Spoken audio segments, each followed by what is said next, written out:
बड़ी स्टेटमेंट क्यों नहीं हम आलोचना कर सकते? हम किसी ऐसे स्टेटमेंट की लोग डरते होंगे? एक सुप्रीम कोर्ट की जज है जिसका स्टेटमेंट आपने सुना, जिन्होंने कहा मनुस्मृति ने महिलाओं को बहुत अधिकार दिए। कितना शर्मनाक बयान है।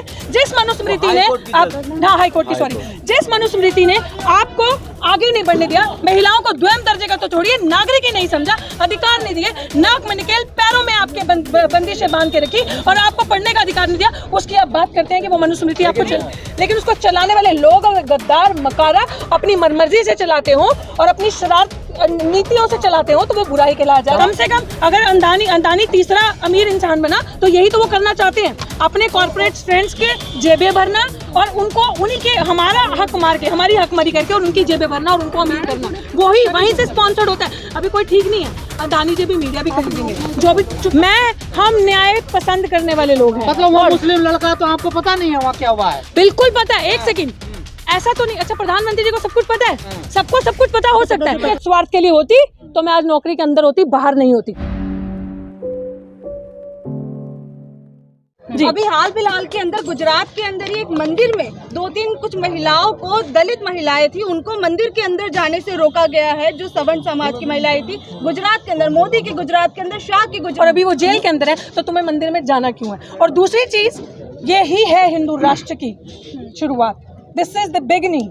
जो ये हिंदू राष्ट्र की बात करते हैं, ये उन लोगों को भगा भगा के इस देश से मारना चाहते हैं। ये वर्णाश्रम दोबारा लेकर आना चाहते हैं कि दोबारा मनुस्मृति आए। This is called Manusmriti Gujarat के अंदर। देखिए, सबसे पहली बात तो मैं दलित समाज से कहना चाहूंगी कि जब तुम्हें मंदिर में जाना क्यों है? जब जहाँ तुम्हारी पिटाई होती है, जहाँ तुम्हारे से दुर्व्यवहार होता है, जहाँ तुम्हारी बच्चियों का रेप हो रहा है, जैसे वो मंदिर के पुजारी थे जिन्होंने दिल्ली कैंट की बच्ची जो थी शमशान घाट में उसका रेप किया, और वो, मुझे शर्म आती है ऐसे जुडिशरी में ऊंचे पद पे लोग बैठे जो इतनी बड़ी बड़ी स्टेटमेंट क्यों नहीं हम आलोचना कर सकते? हम किसी ऐसे स्टेटमेंट की लोग डरते होंगे? एक सुप्रीम कोर्ट की जज है जिसका स्टेटमेंट आपने सुना, जिन्होंने कहा मनुस्मृति ने महिलाओं को बहुत अधिकार दिए। कितना शर्मनाक बयान है। जिस मनुस्मृति ने हाई कोर्ट की सॉरी जिस मनुस्मृति ने आपको आगे नहीं बढ़ने दिया, महिलाओं को द्वैम दर्जे का तो छोड़िए, नागरिक ही नहीं समझा, अधिकार नहीं दिए, नाक में निकेल, पैरों में आपके बंदिशें बांध के रखी और आपको पढ़ने का अधिकार नहीं दिया, उसकी आप बात करते हैं कि वो मनुस्मृति आपको चलने देगी? मामला ये है कि आपने सुना होगा, सबसे पहले तो ये पता होगा कि आपको इस देश में 2 कानून चलते हैं कि नहीं चलते हैं? मीडिया बताएगा। तो ये 2 कानून वाले मामला जो है इस देश में, उसके लिए हम आए हैं कि एक कानून उन चोरों के लिए, उन ठगों के लिए चलता है इस देश में कि जो देश में सांप्रदायिक दंगे फैलाते हैं, कम्युनल राइट्स करते हैं, हेट स्पीच करते हैं, हेट क्राइम करते हैं, और एक वो जो संविधान के दायरे में रहते हैं और अपने हकों की मांग करते हैं और जैसे जैसा जो हमारा देश का संविधान कहता है उस तरीके से काम करते हैं। एक कानून उनके लिए चलता है और वो कानून जो उनके लिए चलता है उस कानून में न्याय नहीं है। उस कानून में ये है, justice delayed is justice denied. That's what is happening in our country, especially from last 8 years. जी। पर संविधान तो एक ही है ना? संविधान एक है, चलाने वाले 2 हैं। डॉक्टर बाबा साहेब भीमराव अम्बेडकर ने कहा था कि संविधान कितना भी खूबसूरत हो, अगर उसको चलाने वाले लोग बुरे हैं तो वो बुरा ही कहलाया जाएगा, और अगर वो अच्छा है और उसको चलाने वाले लोग बुरे हैं तो वो बुरा कहलाया जाएगा। मतलब देश के सबसे बड़े लोकतंत्र के अंदर संविधान नाकाम हो रहा है। नाकाम नहीं हो रहा, संविधान नाकाम नहीं है, संविधान इज प्योर। इतना खूबसूरत, इतना लेंदी, इतना लॉन्गेस्ट, इतना लार्जेस्ट अच्छा संविधान पूरे विश्व में कहीं नहीं है जो हमारा संविधान है, राइट? लेकिन उसको चलाने वाले लोग अगर गद्दार मकारा अपनी मनमर्जी से चलाते हो और अपनी शरारत नीतियों से चलाते हो तो वो बुराई कहलाया जाएगा। हम लोग कह रहे हैं कि लेकिन चलाने वालों को तो इस जनता ने ही चुना था। इस जनता से चुना था। देखिए बहुमत से जो चुना था वो आप सबको पता है, प्रत्यक्ष को प्रमाण की जरूरत नहीं होती। किस जनता ने चुना था? हम तो हमेशा ईवीएम के खिलाफ लड़ाई लड़ते आए हैं। हम तो कह रहे हैं कि ये तो वो राजा है जिसकी वो जान उस तोते में बसती है और वो तोता ईवीएम है। ईवीएम के खिलाफ लड़ो।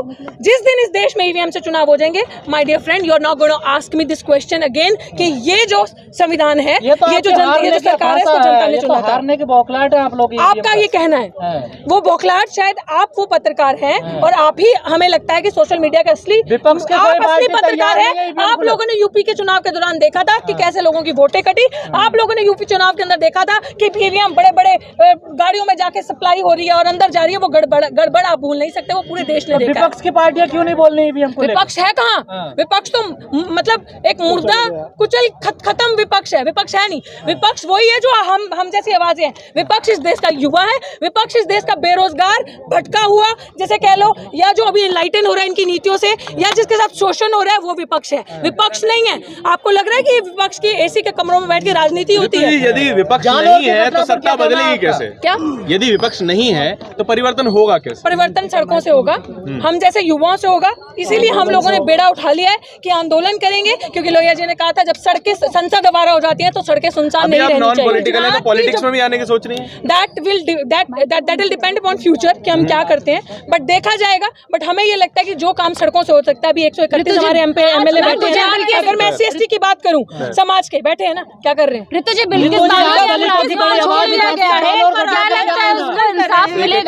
बिल्किस बानो को ना एक एक करके बिल्कुल मिलेगा आपको। आप इतना मान लीजिए, आपने हमें किसान आंदोलन पे देखा था, किसने घुटने टेके? हमने कि उसने?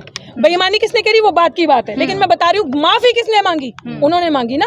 ऐसे ही बिल्किस बानो के आरोपी जेल के अंदर जाएंगे। तब मैंने आपको क्या कहा, इस देश में 2 कानून चलते हैं, लेकिन संविधान एक है, और संविधान को मानने वाले हम हैं, संविधान की बात करने वाले हम हैं, संविधान को बचाने वाले हम लोग हैं। और संविधान की लड़ाई है और संवैधानिक तरीके से लड़ी जाएगी, पीसफुल प्रोटेस्ट करके उन आरोपियों को वापस भेजा जाएगा। क्योंकि किसी ने नहीं कहा, भाजपा की सरकार ने कहा था कि एक मर्डर तो चलो ठीक है, रेपिस्ट जो रेप किए हुए अपराधी होंगे उनकी बेल नहीं होगी, उनकी रिहाई नहीं होगी, करी जाएगी। और वही सरकार अपनी ही बात से मुकरती है। वो तो खैर पूरा देश जानता है कि इतना झूठा प्रधानमंत्री जो अपने वादों से मुकरता है, जो सिर्फ एक अच्छा डीलर है, प्रचारक है, वो आज दिन तक आपने कहीं नहीं देखा। वो आपके सामने बैठा है। दुनिया का तीसरा अमीर आदमी अडानी बन गए, ये उपलब्धि है ना। देखिए, ये उपलब्धि नहीं है, ये उनकी बेस्ट फ्रेंड की।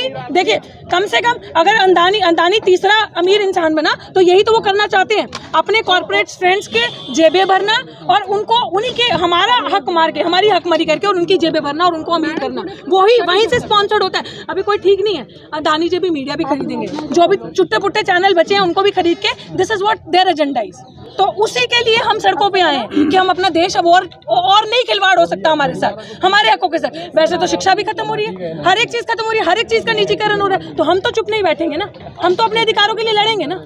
जालौर की घटना पर क्या कहना मैम आपका? जालौर की आवाज उठाती रही हमेशा। तो आपने शायद जालौर की घटना पे हमें सुना नहीं। हमने जालौर की घटना का उसी के लिए भी हम जंतर मंतर पे बैठे हैं, उसके लिए भी हमारी लड़ाई लड़ेंगे, आगे भी लड़ेंगे। और जालौर की घटना तो ये जिसे कहते हैं ना कि ये इनको शायद ये चीजें नहीं दिखती हैं, जालौर की घटना नहीं दिखी है, जान से मारने की धमकी मिली है, अभी दोबारा मिली है जी। देखिए, मतलब मैं वही कह रही हूँ, जैसे मैंने अभी शुरुआत करी कि इस देश में जी इस देश में 2 कानून है।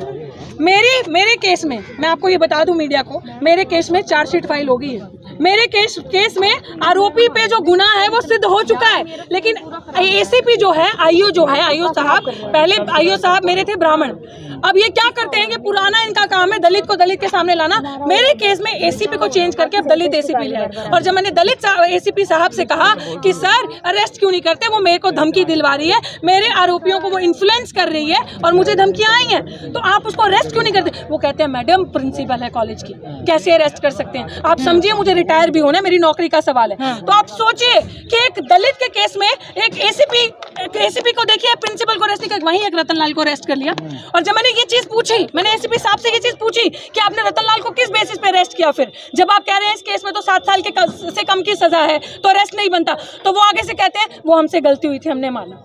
दिस इज व्हाट ACP की स्टेटमेंट है कि वो DCP साहब और हमने माना कि हमसे गलती हुई थी। लेकिन जब दलित को स्टेटमेंट देता है, उसको ये इस तरीके से उछालते हैं और फटाफट पुलिस खुद ही आगे जाकर उनको अरेस्ट करती है। ये इस देश में 2 कानून चलने की वो है, रीत है कि हमारे साथ अलग कानून है और उनके साथ अलग कानून है। उसी की लड़ाई तो हम लड़ रहे हैं, उसी के लिए तो हम सड़कों पे हैं। लेकिन दोनों ही कानूनों के पीछे जो आप कानून बता रही हैं, दोनों व्यवस्थाओं के पीछे एक बड़ा जन समर्थन भी है कि जब जो बिल्किस बानो के आरोपियों को छोड़ा जाता है तो उनका बड़ा भव्य स्वागत भी किया जाता है। तो सपोर्ट अगर दोनों के पीछे है तो लेजिटिमेसी भी तो मिल जाती है उस दोनों व्यवस्था को। किस चीज की लेजिटिमेसी मिल जाती है?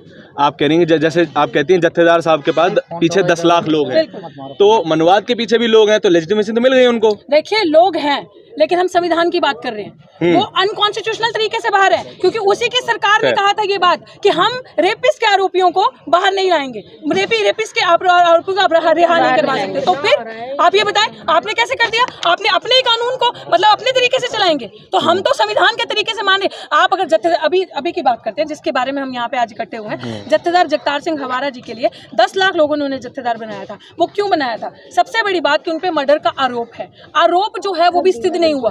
वो जो लोग थे बिल्किस बानो के, सुप्रीम कोर्ट से उनकी सजा अपोल्ड हो गई थी, सजा मिल चुकी थी। यहाँ पे सजा नहीं मिली है अभी दोषी का करार सिद्ध नहीं हुआ कि उन्होंने किया है गुनाह। तो हम और उनको 27 से 28 साल जेल के अंदर हो गए हैं, तो फिर हम उनके लिए लड़े ना?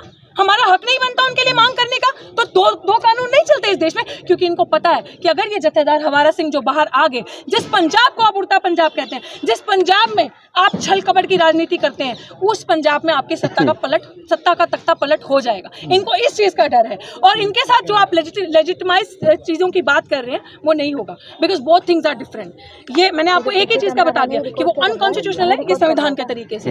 अभी जिस तरीके से बिल्किस बानो के दोषियों को छोड़ा गया है, क्या उनको छोड़ने के पीछे कहीं ना कहीं गुजरात चुनाव भी है? क्या ऐसा कुछ है?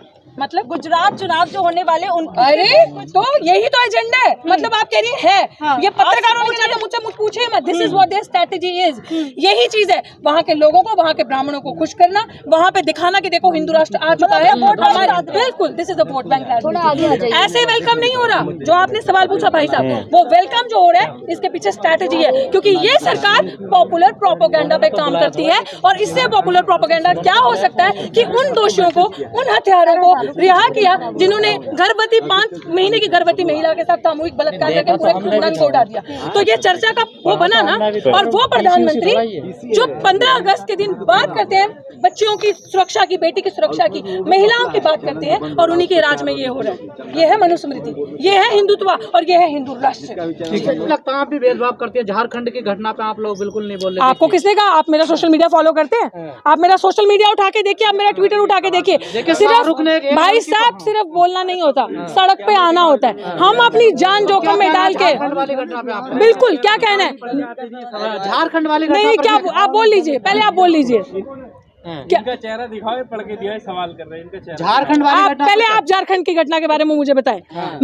हम न्याय पसंद करने वाले लोग हैं। मतलब वो मुस्लिम लड़का, तो आपको पता नहीं है वहाँ क्या हुआ है? बिल्कुल पता है। एक सेकंड, ऐसा तो नहीं। अच्छा, प्रधानमंत्री जी को सब कुछ पता है? सबको सब कुछ पता हो सकता है। जहां से आप जहां से अपनी न्यूज गैदर करते हैं, हम भी तो वहीं से अपनी न्यूज गैदर करते हैं ना भाई साहब। ऐसा तो नहीं कि मैं 24 घंटे सैटेलाइट लगा के बैठी हूँ कि मुझे सारा ज्ञान हो। तो हमारा सिर्फ एक चीज का कहना है कि जहां पे इंसाफ होगा, चाहे वो हिंदू की बेटी के साथ भी अगर इंसाफ होगा, हम उसके लिए आपको खड़े सड़कों पे पाएंगे। और मुझे बार बार अपने बारे में बताने की आपको जरूरत नहीं है, ठीक है? बार बार आपको अपने बारे में बताने की जरूरत नहीं है। अगर मैं सिर्फ व्यक्तिगत स्वार्थ के लिए होती तो मैं आज नौकरी के अंदर होती, बाहर नहीं होती। मैंने अपना आत्मसम्मान और समाज का, बिल्कुल सब न्याय सबको मिलना चाहिए। ऑफ कोर्स, क्यों नहीं मिलना चाहिए न्याय सबको? अगर आपका जुल्म नहीं, बिल्किस बानो के लिए आंदोलन, लोग सड़कों पे खड़े हो रहे हैं, तो झारखंड की बेटी के लिए भी होना चाहिए। बिल्कुल होना चाहिए भाई साहब। अगर झारखंड की, मैं एक्सेप्ट करती हूँ कि अगर ऐसा कुछ है, I will read it, I will go to it, go thoroughly study करूंगी। और ऐसी चीज है, आप हमें दोबारा जंतर मंतर पे पाओगे, इस बच्चे के लिए भी, हर चीज के लिए भी। जहाँ पे इंसाफ की, बराबरी की बात होगी, आप हमें सड़कों पे पाओगे। खबरों में बने रहने के लिए फोरम 4 को सब्सक्राइब करें और नोटिफिकेशन पाने के लिए बेल आइकन दबाएं।